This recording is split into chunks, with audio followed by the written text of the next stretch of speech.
یه رو دوتایی فرار میکنیم، یه روزی که خسته شدی، یه رو که تو همه آدم شدی ناامید. سحر بیدارت میکنم، میپریم با باد خزرون، میسازیم یه کلبه‌ام لای جنگلای بلوط. یه روزی فرار میکنیم، یه روزی که جون داره پات، یه روزی که دیدی نشد، نرسید به هیچ جا صدا. سحر بیدارت میکنم، میبوسم بالا تو برات، دوباره پرواز میکنی اون جایی که هیچکی نیاد. عزیزترینم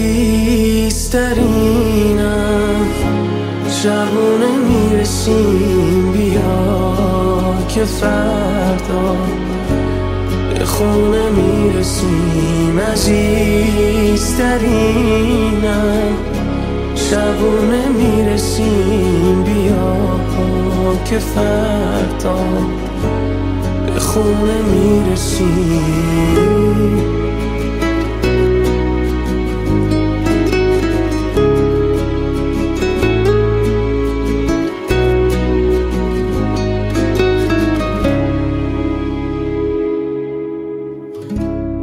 یه روزی فرار میکنیم، وقتی شده صبر تموم، وقتی دیدی کردی همه جوونی تو پاشو نرون.